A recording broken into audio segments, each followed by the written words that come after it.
Okay, Arun Singh, senior economist at Dun & Bradstreet also joins in. And by the way, for the record, while it's on expected lines, the WPI inflation at 7% is the highest since February 2013. Arun, a question that is and a bit of an anomaly that we're seeing, though not surprising, is that in the CPI data, food inflation was what, 12.5% versus 11.44% in September. In the WPI data, on a month-on-month basis, food inflation has actually come down.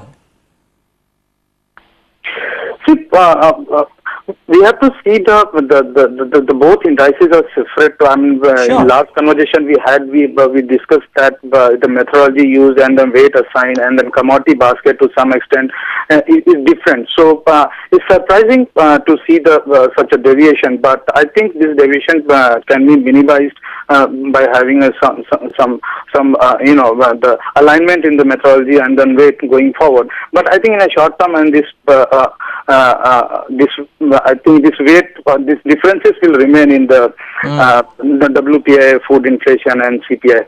Maithili, I think the essence of my question also was that, the variation, if small, could have been ignored. By the way, the rupees currency inching even further upwards, 63.21. Okay, there is a lot of volatility there. But Maithili, to my question, the difference, if small, could have been ignored. The variation is fairly large. And two, what does one look at now more convincingly? Everybody said that the market, probably even the RBI, is tilting more towards the CPI, and the CPI showed the food inflation to be inching upwards as opposed to what the WPI data is showing right now.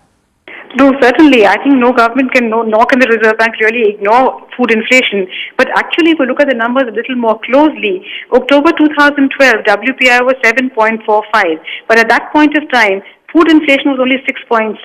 So today we have WPI at 7% and food inflation at 14%. So that shows you the extent of food inflation that is really there in the system. So we're not talking about, food inflation really having come down. Yes, it's come down from 18%, which is what it was last time. And yes, it perhaps compared to WPI, CPI, there are some differences. But the significant thing to note really is that last October, when we had inflation at 7.45, food inflation was only 6.6. Today we have WPI at 7, but food inflation is over 14%. Now that is certainly worrisome in a country where you have so many people who are below the poverty line. And food inflation is what hurts them most of all. So I think the government will find it very difficult to ignore either the CPI, because the CPI has a larger weight for food, or the WPI component of food inflation, which clearly shows that food inflation is really the one sticking point which has just not come down.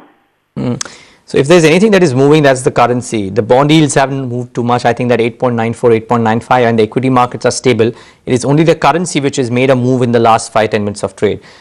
Mr. Ghosh, a question to you is really the revision that we're seeing in August WPI. I mean, huge revision from 6.1 odd to 6.99. Now, one, would that also mean that there is a possibility that the September numbers would be revised? And two, would the markets then look at that data and say that, hey, month on month, inflation refuses to budge and the RBI policy comes in before the December numbers are released? Yeah, I think this is a very important point which we have mentioned, and I just like to take the debate a little bit further. I mean, some of the data points which have been revised in the past has been significantly upwards. For example, the point which I mentioned from 6.1 to 6.99%. That means we had hit actually 7% in August 2003, and from 4.7% in May 2003 to 7% in August 2003.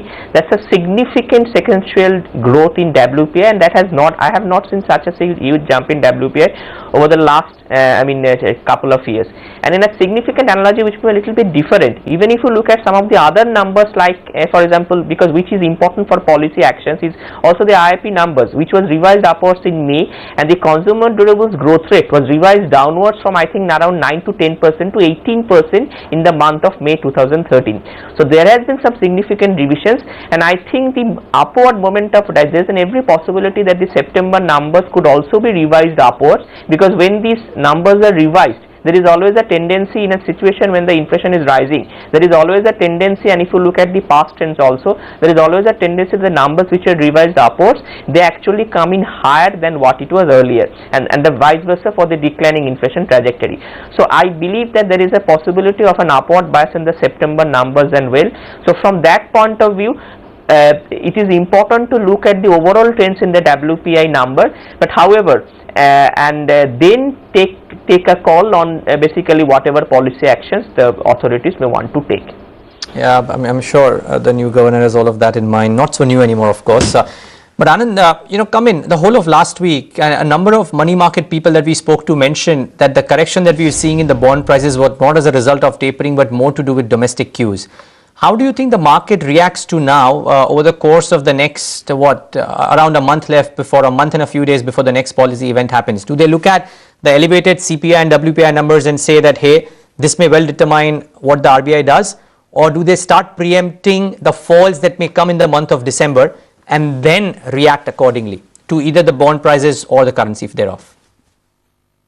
Well, the market has always tended to be over-optimistic. If you look at whatever has happened so far, the market has taken every cue that is there which is positive and ignored most of the negative cues, except when there is a change in the US where the money actually starts to move out. I mean, remember, most of the market seems to be driven by the fund flow that the foreigners bring in.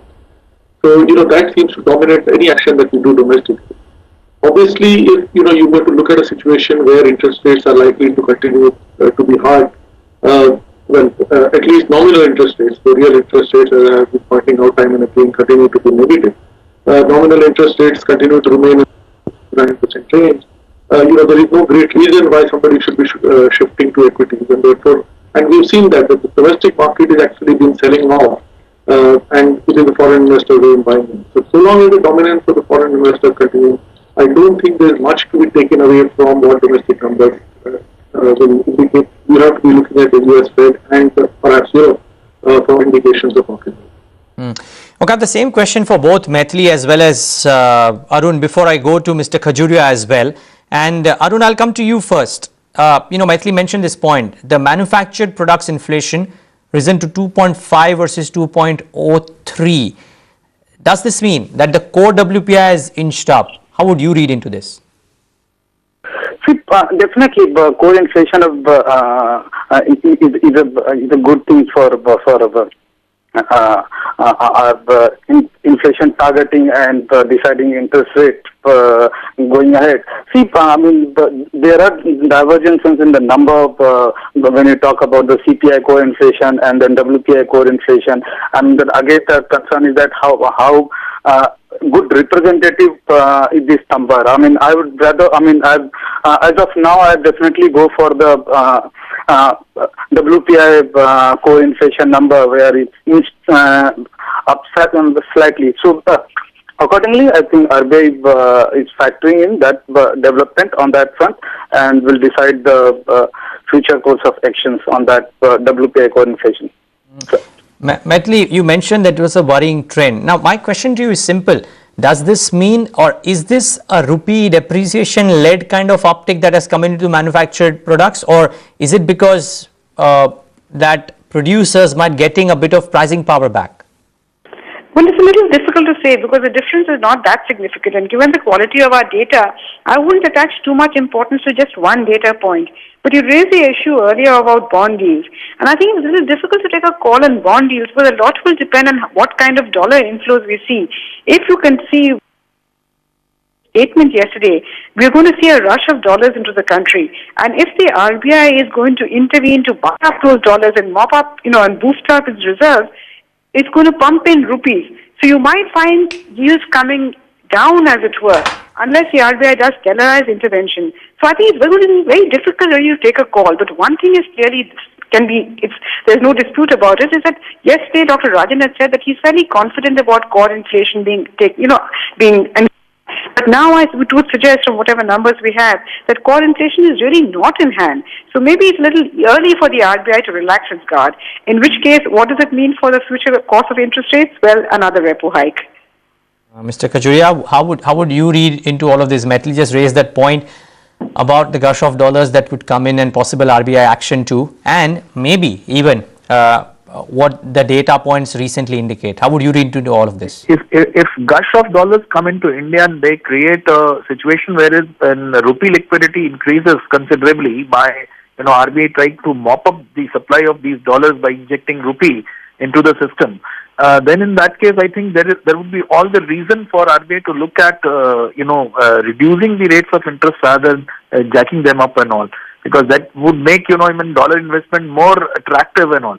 So I think if we are looking at lots of capital inflows coming into the system, and thereafter RBI also trying to strengthen its arsenal by mopping up dollars and increasing the reserves, because you see import numbers are now, if you look at those numbers, we are not having the embarrassment of plenty sort of situation where 16 to 18 months of imports were. Mr. Khajuria, allow me to come in, please. I think my simple contribution to this would be that, do you think, even if that were the case, that let's assume that there's a gush of dollars that is coming in, is for the RBI to change the stance that it is, or for the new governor to change the stance that he's so carefully built over the last couple of months, that inflation fighting would be the first priority and rate hikes are probably due, at least in the last two policies it seems like that. I mean, would that happen so easily as you just said? See, we'll have to look at it from multiple imponderables rather than looking at one particular coordinate. Because if you see, the stocks, food stocks and all that, Kharif has been fairly good because of good monsoons, and because of moisture in soil, the expectation about Rabi is also very, very good. So in view of that, I think food inflation that has gone through the roof because of some previous policy measures wherein the minimum support prices and all these things were jacked up in double digit and all. And this year when MSP is going to go up in single digits, say 5%, 3%, 3.5% for various, cereal items and as well as pulses and all, then I think the chances of in future we can expect these primary inflation to go down and get stabilized at an acceptable level and all. Right. So in view of that, we have to look at the growth part also, because the employment will get generated through the growth side and all. RBI cannot continuously, it cannot be looking at only one part of it, that is inflation monitoring and all that. So I think I see a reason wherein by December we'll have more of such numbers. Right. Oops, I think, okay. Fair call, Mr. Khajuria. We'll leave it at that. Thanks so much for joining in. Arun Singh, Maithili, as well as, Mr. Ghosh, thanks so much for joining in. Anand, just one quick word from you. How do the equity markets take this? There has been a buoyancy today, quite a bit of a rise. Do you think this continues? Well, I think if you step back and